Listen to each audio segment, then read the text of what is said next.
পাশাপাশি তারেক রহমান মুক্তির সাংবাদিক আনিস আলমগীরকে আ শুভেচ্ছা জানিয়েছেন। তিনি নিজে ফোন দিয়ে নিঃসন্দেহে এই বিষয়টিও সিগনিফিক্যান্ট। এই ডক্টর ইউনূসের সময় কারাগারে ঢুকতে হয়েছিল সাংবাদিক আনিস আলমগীরকে এবং তিনি নিজেও সেই রাষ্ট্রপতির সঙ্গে কুশল বিনিময় করেছেন রাষ্ট্রপতির আমন্ত্রণের পরিপ্রেক্ষিতে বঙ্গভবনে। এইসব বিষয় নিয়ে আমরা কথা বলব। এর ভেতরে কোনো মেসেজ আছে কিনা সেই বিষয়গুলো জানার চেষ্টা করব। আমাদের সঙ্গে সেই বিষয়ে কথা বলার জন্য নিশ্চয়ই যুক্ত রয়েছেন সিনিয়র সাংবাদিক এবং কলামিস্ট আনিস আলমগীর। সাংবাদিক আনিস আলমগীর আপনাকে স্বাগত জানাচ্ছি এবং এর শুরুতে ঈদ মোবারক। ঈদ মোবারক আপনাকে এবং আপনার দর্শক যারা এখানে দেখছেন এই সুযোগে সবার সঙ্গে আমারও ঈদ মোবারকের সুযোগ হয়ে গেল আরকি। জি। আমি শুরুতেই একটু জানতে চাই যে বিষয়ে আপনি নিজেও সামাজিক যোগাযোগ মাধ্যমে পোস্ট করেছেন আপনার Facebook আইডি থেকে যে ডক্টর ইউনূস ইচ্ছা করলেই সব ধরনের প্রতিহিংসার ঊর্ধ্বে উঠে ২০২৫ এ যে লিড এবার আধা সেইগুলোতে রাষ্ট্রপতির সঙ্গে একসাথে জামাতে নামাজ আদায় করতে পারতেন। কিন্তু আমরা জানি রাষ্ট্রপতি শাহাবুদ্দিন সাহেবকে ঈদগাহ নামাজ থেকে দূরে রাখা হয়েছিল এবং সার্বক্ষণিক নানান বিষয়ে তাকে যে ধরনের আ বিড়ম্বনার মুখোমুখি হতে হয়েছে সেইসব বিষয়ে আমরা জানি। কিন্তু এই যে সামাজিক অনুষ্ঠান, ধর্মীয় উৎসব সেসব জায়গায়ও আমরা প্রতিহিংসার একটা স্পষ্ট বার্তা দেখেছিলাম যেটি খুব সহজভাবে আলাদা একটি বার্তা দিলেন তারেক রহমান।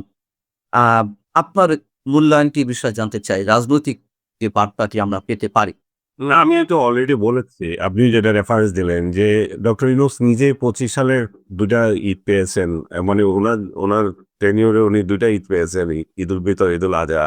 যে তারেক রহমান যে দৃশ্যটা দেখালেন, উনি নিচে বসেছেন, রাষ্ট্রপতি তার হয়তো আ পর বসে নামাজ পড়তে সমস্যা হয়, উনি চেয়ার নিয়ে বসেছেন।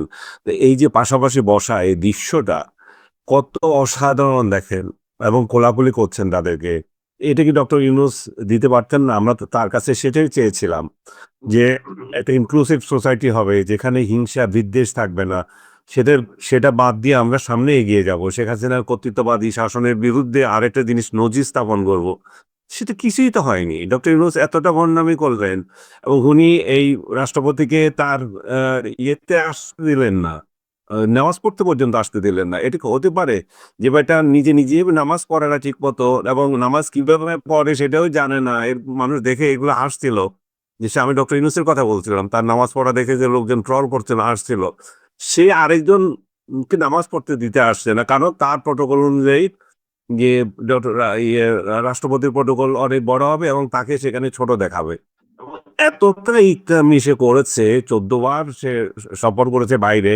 যে এই যে সৌজন্যতা, যে একজন রাষ্ট্রপতির কাছে এসে দেখা করতে হয়, এই যে কালচার আমার দেশে আছে, দেশে না রাষ্ট্রে আছে এবং জানাতে হয় আপনি বাইরে কোথায় কি করে আসলেন। সে দেশে একদিনও জানায় নাই। সে রাষ্ট্রপতির কাছ থেকে শপথ নেওয়ার ক্ষেত্রে তার হালাল মনে হয়েছে। কিন্তু তার সাথে দেখা করাটা হারাম মনে হয়ে গেছিল। তার সাথে একদিন দেখা করে নাই, তাকে সম্মান দেয় নাই, তাকে কার্যত গৃহবন্দী করে রেখেছিল। আমার সাথে আপনি বলছিলেন যে রাষ্ট্রপতির সাথে আমার দেখা হয়েছিল। আমার কালকে দেখা হওয়ার একটা কারণ আপনাকে আমি বিশেষভাবে এটা আমার আপনার দর্শকরা জানুক। এই কি যে লাইন ধরে প্রধানমন্ত্রী কিংবা রাষ্ট্রপতির সাথে যে দেখা করা, এই কালচারটা অবশ্যই ভালো। আমি যে একটা জিনিস আপনার সাথে শেয়ার করতে চাই যে নরমালি এই ধরনের প্রোগ্রামে আমি যেতে চাই না। যে সকালবেলা ঘুম থেকে উঠে দীর্ঘ লাইন ধরে শুভেচ্ছা জানানো, এটা আমার পক্ষে দাঁড়ানো, আমার না একটু ব্যাক পেইন আছে তো আমি এইজন্য দীর্ঘক্ষণ দাঁড়ানো পছন্দ করি না। কিন্তু রাষ্ট্রপতিকে এই একটা ইনস্টিটিউশনকে গত ১৮ মাস যেভাবে অপমান করা হয়েছিল, সেই অপমানের একটা জবাব দেওয়ার জন্যই আমি শুধুমাত্র গিয়েছিলাম। এবং এই অপমান যাতে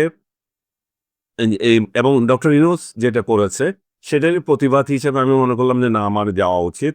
আমি সকালেও আমার সিদ্ধান্ত ছিল না যাবো। কিন্তু হঠাৎ করে আমার মনে হলো যে যাই ওনার সাথে দেখা আসি। উনি খুব আন্তরিকভাবে আমাকে দাওয়াত দিয়েছেন। উনি আমাকে বললেন যে আপনার কথাবার্তা আমার খুবই পছন্দের। আমার দীর্ঘদিনের আকাঙ্ক্ষা ছিল যে আপনার সাথে আমার দেখা হওয়া। তারপরে জড়িয়ে ধরে ছবি-টবি তুললাম আমরা কিছু এবং ওইখানে এই ঘটনাটা আসে। আজকে উনি বললেন যে, "আজকে তো কি হলো?" আজকে কি হলো মানে হচ্ছে যে এটা যে একটা ডক্টর ইউনূসকে চপেটাঘাত করা হলো, একটা থাপ্পড় দেওয়া হলো কষিয়ে, সেটার কথাই উনি রেফারেন্স দিচ্ছিলেন যে প্রধানমন্ত্রীর সঙ্গে উনি যে আজকে একসঙ্গে নামাজ পড়লেন এবং এই দৃশ্য যে ইউনূসের অসহ্য লাগছে সেটাই উনি রেফারেন্স দিয়ে দিলেন আরকি। আমি এই কথাটা আমারও ভালো লেগেছে। পরবর্তীতে আমি দেখলাম যে এটা সোশ্যাল মিডিয়াতেও খুব প্রচার হচ্ছিল। যে আ রাষ্ট্রপতির সাথে প্রধানমন্ত্রীর যে ছবিগুলো এবং আমিও একটা স্ট্যাটাস দিয়েছিলাম। আপনি যে রেফারেন্স দিলেন এইজন্যই যে এই দৃশ্যগুলো তো আমরা আগেও দেখতে পেতাম। কিন্তু তো পেলাম না। ডক্টর ইউনূসের জন্যই পেলাম না। এই বাটপারটা নিজে যেটা বিশ্বাস করে করে না সেটা মানুষকে করতে বলে। সে জিন্দেগিতেও কর দিতে পছন্দ করে না। কিন্তু করের জন্য আবার অন্যের বিরুদ্ধে মামলা করে। আপনি তো জানেন ৬৬৬ কোটি টাকা জনগণের টাকা মেরে দিয়েছে। আমি জানি না এগুলোর পরবর্তীতে কি হবে? বর্তমান সরকার এগুলো উদ্ধার করবে কিনা? আমি একটু চপেটাঘাতের বিষয়ে আসি। অ্যা রাষ্ট্রপতি নিজে বলছেন, আপনার সঙ্গে শেয়ার করছিলেন যে, প্রধানমন্ত্রী তারেক রহমানের সঙ্গে জাতীয় ঈদগাহ ময়দানে যে ঈদের নামাজ আদায় করলেন রাষ্ট্রপতি, এটি ডক্টর মোহাম্মদ ইউনূস নিঃসন্দেহে আ ভালো চোখে নিক আর না নিক, তাতে আমাদের কিছু যায় আসে না। তবে তিনি নিশ্চয়ই অন্তর্জালায় ভুগছিলেন। সেই কথাটাই সম্ভবত রাষ্ট্রপতি আপনাকে মনে করিয়ে দিয়েছেন। ওই বিষয়টাকে একটু প্রমাণ করে দিয়েছেন আমাকে। হ্যাঁ, সরি। সম্ভবত নয়, উনি মনে করিয়ে দিয়েছেন সেটা। উনি স্পষ্ট আচ্ছা, করেই বললেন। আপনাকে মনে করিয়ে ঠিক আপনার আছে। সেই দৃশ্যটা কেমন লাগছে? ওই ল্যাঙ্গুয়েজটা কি আপনি একটু অডিয়েন্স এর জন্য বলবেন? আমাদের যারা দর্শক যে রাষ্ট্রপতির আমি উনাকে কোটেশন এটা তো পার্সোনাল কথা। আচ্ছা। করাটা ভালো হবে না। তবে আপনি ধরে নেন যে ওর মিনিং হচ্ছে যে ইউনুসকে বড় ধরনের একটা থাপ্পড় দেওয়া হলো আজকে। এটাই আমাদের দুর্ভাগ্য যে একজন সরকার প্রধান কেন ওই দেশের রাষ্ট্রপ্রধানের সঙ্গে অন্তত সৌজন্যমূলক আচরণটুকুও করবেন না। মানে আমরা জানি যে বিএনপি আওয়ামী লীগের সময় যে রাজনৈতিক প্রতিহিংসা, রাজনৈতিক দূরত্ব, কিন্তু এই ধরনের যে গ্রাম্য সতীনের মতো আচরণ, এইগুলো তো আমরা করতে দেখিনি, তাই না? আমরা সাবেক প্রধানমন্ত্রীকে দেখেছি আ আ কোকো যখন মারা গেলেন, খালেদা জিয়ার, সাবেক প্রধানমন্ত্রী খালেদা জিয়ার ২য় সন্তান বা ছোট সন্তান, তখন তিনি সম্মান জানাতে গেলেন, অথবা বিএনপির পক্ষ থেকে নানান ধরনের সৌজন্যমূলক আচরণ করা হয়েছে। শেখ হাসিনা পরিবারের যেকোনো অনুষ্ঠানে আমরা দেখেছি। কিন্তু এই ন্যূনতম সৌজন্যতা বোধগুলো কেন থাকবে না? রাষ্ট্রীয় আচারগুলো পালন করতে আমাদের বাধা কোথায়? সেই জায়গা থেকে আমি আপনাকে যদি প্রশ্ন করি, আপনি ডক্টর মোহাম্মদ ইউনূসের নামাজ প্রসঙ্গে প্রশ্ন তুলছিলেন। এটিও সামাজিক যোগাযোগ মাধ্যমে ভাইরাল হয়েছে যে তিনি আদৌ নামাজ পড়েছেন কিনা? নামাজ না পড়ে কি টুপি মাথায় দিয়ে প্রধানমন্ত্রী তারেক রহমানের সঙ্গে তিনি দেখা করতে গেছেন কিনা? সৌজন্য সাক্ষাৎ করেছেন কিনা? আমি ঘেঁটে ঘুঁটিয়ে অনেক গতকালে নামাজ আসলে পড়ছে কিনা কথা গতকাল তো কোথায় নামাজ পড়ছে সেটা তো কেউ দেখেননি। দেখেন নামাজ, কলমা এগুলো তার ব্যক্তিগত ব্যাপার। এগুলো নিয়ে আমার কথা বলার কিছু নেই। সে নামাজ পড়ে কি না পড়ে। আমি রেফারেন্স দিয়েছিলাম যে যখন রাষ্ট্রপতির সাথে যখন ও নামাজ পড়ছিলেন আরকি তখনকার বিষয়টা যে তখন একটা হাস্যকরভাবে ওই রাষ্ট্রপতির সাথে বলতেছি। ওই যে সে নিজে যে রাষ্ট্রপতিকে বাদ দিয়ে নামাজ পড়ছিল, এই যে উল্টাপাল্টা নামাজ পড়ছিল, ওইগুলো তখন ভাইরাল হয়ে গেছিল যে নামাজ কিভাবে পড়তে হয় সেটাও জানে না। অথচ রাষ্ট্রপতিকে নামাজ পড়তে দেয় নাই। কালকে উনি কোথায় নামাজ পড়েছেন এটা তো কেউ দেখেন নাই এবং উনি যদি নামাজ না পড়েও থাকেন উনি এটা উনার ব্যক্তিগত ব্যাপার। এটা নিয়ে আমার কথা বলার কিছু নাই। না, তবে সেটা নিয়ে হাস্যকর হচ্ছে যে আমার কোনো আপত্তি নেই।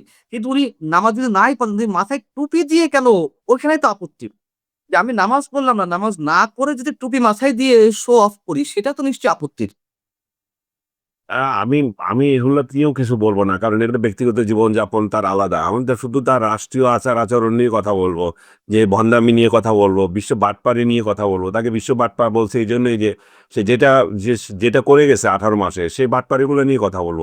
বাট তার ব্যক্তিগত আচার-আচরণ, তার যৌন জীবন, তার ব্যক্তি জীবন, সে কিভাবে থাকে, কি করেছে এগুলো নিয়ে নানা কথা উঠছে এখন। আমি এগুলো নিয়ে কোনো মাথা ঘামাতে চাই না।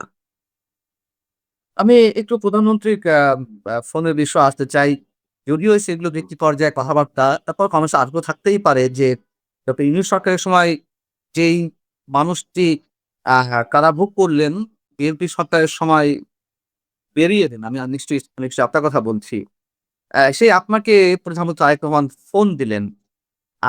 এর মধ্য দিয়ে আ আপনার কি কোনো বিশেষ বার্তা পেতে পারি? আমার কাছে মনে হয় এটা অ্যাবসোলিউট সৌজন্যতা। উনি, উনি যে সামনে আগাতে চান, উনি যে ঐক্যবদ্ধ সমাজ চান, উনি যে ঈদের দিন যে দৃশ্য উনি জাতীয় ঈদগাহ মাঠে যেটা দেখিয়েছেন, ইভেন ইভেন ডক্টর ইউনূস তার ওইখানে যে গিয়েছেন, সেটাও তো উনি সাদরে নিয়েছেন। তার মানে হচ্ছে যে উনি আসলে উনি একটা ঐক্যবদ্ধ সমাজ চান। উনি আসলে একটা ইনক্লুসিভ সোসাইটি চান। যেটা আমরা দীর্ঘদিন থেকে আশা করছি এবং যেটার কথা বলছি। এই ইনক্লুসিভ সোসাইটিটা আরো ভালোভাবে হয়ে যেতে পারত যদি নিষিদ্ধ করে যে এই সমস্ত রাজনৈতিক দলকে রেখেছে, তাদের সঙ্গেও যদি উনার একটা বোঝাপড়া হয়। কারণ হচ্ছে যে আমরা এক দলকে এজিটেশন এ রেখে, এক দলকে রাস্তায় রেখে, অখুশি রেখে এই হাঙ্গামার একটা রাজত্ব আমরা চাই না। আমরা কিভাবে ঐক্যবদ্ধ হবে, কিভাবে তাদের মধ্যে সংলাপের মাধ্যমে কিভাবে দেশটা এগিয়ে যাবে আমরা সেটা চাই। আমরা এটা চাই না যে আওয়ামী লীগ ক্ষমতায় নাই এবং আওয়ামী লীগ যখন ক্ষমতায় ছিল সুখের নহর বয়ে গেছে এই দেশে, সেটাও তো আমরা বিশ্বাস করি না। আমরা চাই ক্ষমতায় যেই থাকুক, দেশটা শান্তিতে থাকুক, দেশটা কিভাবে এগিয়ে যাবে, সরকার এবং বিরোধী দল একসঙ্গে মিলে যাতে সামনে এগিয়ে যেতে পারে। আমি মনে করি যে আমাকে যে ফোন করেছেন এটা অ্যাবসলিউট সৌজন্যতা। উনি আমার ব্যক্তিগত খোঁজখবর নিয়েছেন, স্বাস্থ্যের খবর নিয়েছেন। উনি একটা কথা উল্লেখ করেছেন যে আমি নিজেও সেই এই অভিজ্ঞতার অংশীদার। তার মানে হচ্ছে যে 1/11 এ উনাকে যে জেল খাটানো হয়েছিল, সেটাই উনি আমাকে স্মরণ করিয়ে দিলেন। বলে যে আমি নিজেও তো এইটা এক্সপেরিয়েন্স এর মধ্য দিয়ে এসেছি। সো এবং আবার দেশ কিভাবে চলবে সে ২-১ টা কথা বলেছিল। ভেরি পার্সোনাল, এগুলো আমি সবগুলো শেয়ার করতে চাই না। বাট এটুকু ওভারঅল বলতে চাই যে উনি চান যে আমরা যাতে দেশটা এবং সব মহল যাতে সামনের দিকে এগিয়ে নেওয়ার ক্ষেত্রে সহযোগিতা করেন সরকারকে এবং উনারাও ওইভাবে দেখবেন। আমি উনাকে আরেকটা কথা স্পষ্টভাবে বলেছি, আমি আপনার ভালো কাজের প্রশংসা করি এবং ৫ আগস্টের পর থেকে আপনার মধ্যে যে পরিবর্তন, আপনার মধ্যে যে স্টেটসম্যান সুলভ আচরণগুলো, এগুলো আমি এটা ফ্যান। এখন আমার কাছে এটাও ভালো লাগে এবং আমি চাই যে সামনেও আপনি এভাবে এগিয়ে যাবেন। কিন্তু আপনার যদি কোনো খারাপ কাজ হয় তার সমালোচনা করব। উনি বললেন যে অবশ্যই করবেন। আপনারা কেন সমালোচনা করবেন না? সমালোচনার জায়গা তো আছেই। আমি যদি খারাপ কাজ করি দেখিয়ে দেবেন। উনি এইটাও সোজা এই সৌজন্যতাটুকু উনি বলেছেন, দেখিয়েছেন আরকি। সিইসি আমাদের নাসির সাহেব, আমাদের চারগাঁইয়া লোক। উনি এমন একটা সুন্দর নির্বাচন করেছেন। কিন্তু আমি উনার ছবি সে একটা পোস্ট করেছে, অনেকে গালাগালি করছেন ওইখানে। যে এই লোকটার সাথে আপনি কেন দিলেন? বা এই লোকটার সাথে আমার সৌজন্যতার বিষয় হচ্ছে ব্যক্তিগত বা সম্পর্ক তো আমরা সমালোচনা করব তার রাষ্ট্রীয় জীবনের কাজকর্ম নিয়ে। ব্যক্তিগত আম অসম্মান তো আমরা কাউকে করতে পারি না। উনি চিটাগং এর লোক। উনাকে আমি চিটাগং সমিতির একসময় কর্মকর্তা ছিলাম। সো ঢাকায় যে চিটাগং সমিতি আছে। তো সেই হিসাবে উনার সাথে আমার ওইখানে দেখা পরিচয় এবং কালকেও আমার সাথে উনার যে কথা হলো সেই সৌজন্যতার ভিত্তিতে কথা হলো। যেহেতু আমি জেলে ছিলাম এই নির্বাচন নিয়ে আমি কিছু বলতে দেখতে পারিনি। আমার যে সমস্ত ২-১ টা প্রশ্ন ছিল সেগুলো আমি বললাম শুধু। আমি উনাকে স্পষ্ট করে বললাম, "আপনার সঙ্গে বা অন্য কারো সঙ্গে আমি যতদিন টক শো করেছি, ইউনূসের নির্বাচন নিয়ে অনেকের সন্দেহ ছিল। আমি বলেছি যে নির্বাচন কি হবে, কখন ইউনূস দিতে চাচ্ছে না, সেটাতে আমার কোনো সন্দেহ নাই। কিন্তু ইলেকশনটাতে কন্ডাক্ট করার ক্ষেত্রে যে নাসির সাহেব যে ভালো ভূমিকা রাখবেন সেটাতে আমি সিওর। কারণ উনাকে আমি চিনি। উনার একটা প্রিন্সিপাল আছে। কালকেও সেটা আমি আবার উনাকে স্মরণ করিয়ে দিলাম। উনি বললেন যে, "আমি যথাসাধ্য চেষ্টা করেছি আমার মতো করার জন্য এবং আমি মনে করি যে আমি আমি আমার মতো করতে পেরেছি।" আমি বললাম যে, "ইলেকশন ইঞ্জিনিয়ারিং এর অভিযোগ উঠেছে। সেটা নিয়ে আপনার মতামত কি?" বলল যে, "এটা ২ দলই আমাকে অভিযুক্ত করছে।" আমি আমি বিশেষ করে একটা নির্বাচন নিয়ে আমি একটু বিস্ময় প্রকাশ করেছি। ঢাকায় নাহিদ কিভাবে জিতে। নাহিদের সাথে একটা শক্ত প্রতিদ্বন্দ্বী ছিল। উনি বললেন যে বিএনপি যে জায়গায় একটুখানি নাম উল্লেখ না করে উনি বললেন যে একটু ভুল করেছে যেটা প্রবাসী ভোটারদেরকে তারা গুরুত্ব দেয়নি। প্রবাসী ভোটারদের বেলায় অন্যেরা খুব ভালো পেয়েছে। আর 2nd উনি আরেকটা কথা বললেন যে অ্যা আওয়ামী লীগের প্রসঙ্গে আমি জিজ্ঞেস করলাম, "আওয়ামী লীগকে কেন উনি নিষিদ্ধ করলেন?" আওয়ামী লীগকে নিষিদ্ধ করা তো ঠিক হয়নি। উনি বললেন যে, "দেখেন এটা আমার হাত ছিল না। এটা পুরোপুরি সরকারের একটা নির্দেশনা ছিল। সরকারের নির্দেশনা অনুযায়ী আমাদেরকে এখানে এড করতে হয়েছে। এই ব্যাপারে আমার নাই। তবে আওয়ামী লীগ তো নির্বাচনে এমনি আসতো না। আ আস আসলে আসবে কি আসবে না সেটার তো অনিশ্চয়তা ছিল।" আর দ্বিতীয়ত হচ্ছে যে আওয়ামী লীগ শেষ পর্যন্ত ডিসিশন নিয়েছে যে একটা রাজনৈতিক দলকে ভোট দেবে। উনি নাম উল্লেখ করলেন না আরকি। উনি বিএনপির কথাই বুঝাতে চাইলেন। যে আমি বললাম যে বিএনপির কথা বললেন, হ্যাঁ, বিএনপিকেই শেষ পর্যন্ত তারা বিএনপিকে ভোট দিল এবং পুরো আওয়ামী লীগ বিএনপি একসাথে ইলেকশন বলা যায় যে মানে বিএনপি মানে নিঃসন্দেহে আওয়ামী লীগের ভোট পেয়েছে সেটা উনি মিন করলেন। আর জামাতে ইসলাম ভোট পাওয়ার ক্ষেত্রে উনি যেটা মিন করলেন প্রবাসীদের প্রতি উনি গুরুত্ব দিয়েছে। প্রবাসী ভোট, ব্যালট ব্যালট পেপারে যে সমস্ত ভোট সেগুলোর ক্ষেত্রে হয়তো ভূমিকা রেখেছেন। ভেরি স্ট্রাইটলি এগুলো আমার বলাও ঠিক না। এগুলো একান্ত আমি তো উনাকে ইন্টারভিউ করি নাই যে আমি আমার সাথে যেটুকু কথা হয়েছে এটা আমি শেয়ার করছি। এখন একটা আমি পার্সোনাল আমি কথা শেয়ার আপনার কাছে করাও একটু ঠিক জানতে না। চাচ্ছি ছোট করে একটু জানতে চাই যে সিইসি বললেন যে আওয়ামী লীগকে নিষিদ্ধ করার বিষয়ে তার কোনো হাত ছিল না সরকারের আ হুম। উপরে চাপে বা তাদের নির্দেশে করা হয়েছে। আপনি কি মনে করেন যে এখন আওয়ামী লীগের প্রতি আ বিএনপি সরকারের আচরণটি কেমন হওয়া উচিত? তাদের উপরে যে অফিসিয়ালি নিষেধাজ্ঞা দেওয়া আছে এটা কি উইথড্র করা উচিত এই মুহূর্তে? এটি নির্ভর করছে আওয়ামী লীগের উপর। আওয়ামী লীগ যদি প্রতিদিন তারেক জিয়া এবং বিএনপিকে গালাগালি করে এবং ব আওয়ামী লীগের শীর্ষ নেতারা যদি মনে করে যে ডক্টর ইউনূস এবং তারেক জিয়া সরকার একই রকম, তো তাহলে তারাও তো ভালোভাবে নেবে না বিষয়টা। আমি আওয়ামী লীগের শীর্ষ নেতৃত্বকে অনুরোধ করব যে তারা যাতে তাদের লাগামটা ঠিক করে। কারণ তাদের এই লাগামের জন্য শত, শত নয় হাজার, হাজার আওয়ামী লীগের কর্মী জেলে পড়ে আছে। এই জেল থেকে নিরীহ লোকগুলা কিভাবে বের হবে আওয়ামী লীগের সেটাতে দৃষ্টি দেওয়া উচিত। আওয়ামী লীগ একটা পয়সা খরচ করছে না ওদের ছেলে ইয়েদের জন্য। যে সমস্ত লোকজন জেলে আছে। আওয়ামী লীগ জামাত থেকে তো শিখতে পারে। জামাত প্রতিটা কর্মী যদি জেলে যেত তার পরিবারের দায়িত্ব নিত। এবং এইখানে পরিবারের দায়িত্ব দূরে থাক। আপনার নিজের তাদের কোনো খবরই নিচ্ছেন না আপনি।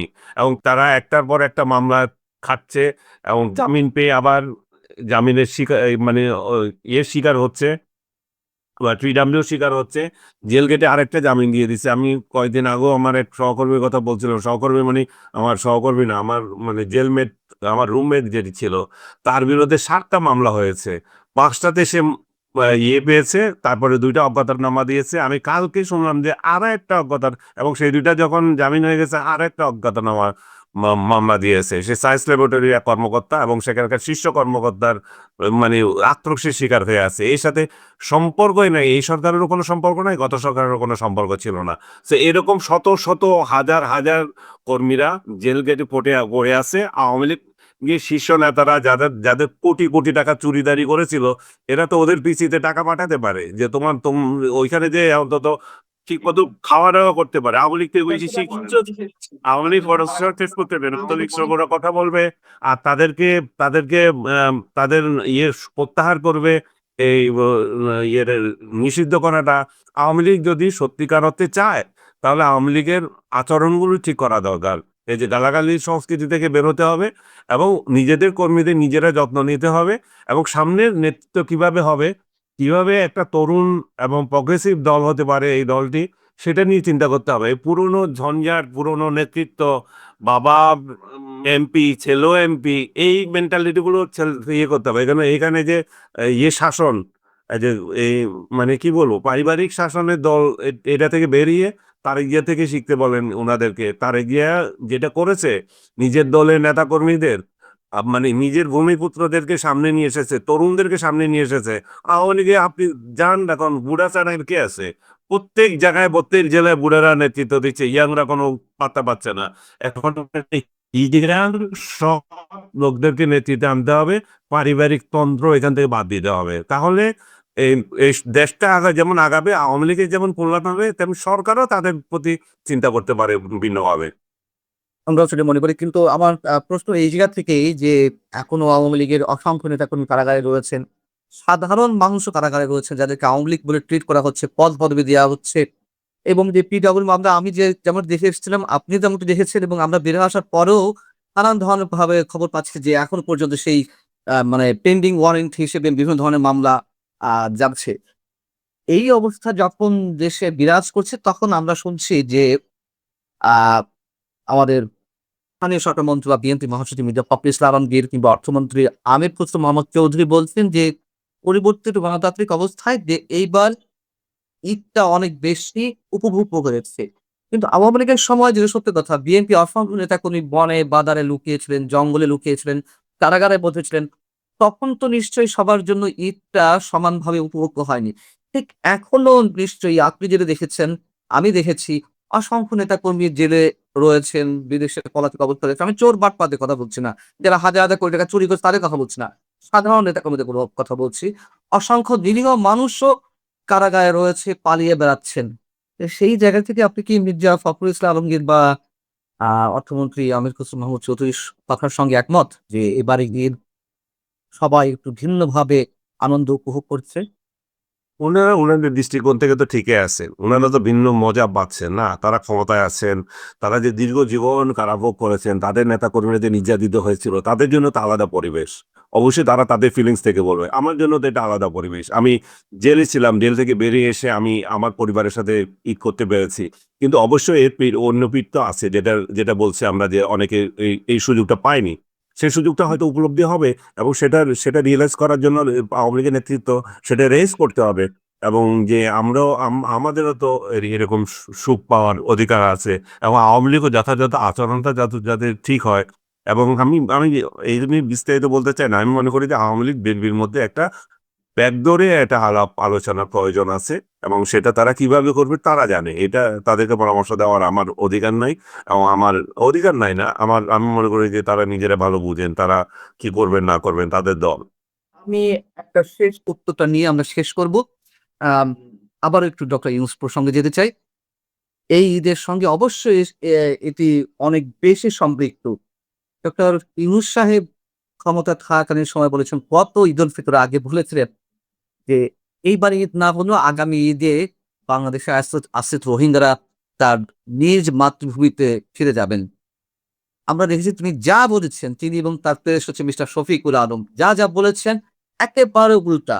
এবং এত বড় একটি বিষয়ও এই ধরনের মন্তব্য করেছিলেন, তখনও অনেকে হাসাহাসি করেছিলেন, অনেকে ক্ষোভ ভেবেছিলেন এটা কিভাবে সম্ভব? তিনি আসলে প্রতারণার আশ্রয় নিচ্ছেন কিনা, এবং সেটি সত্য প্রমাণিত হয়েছে।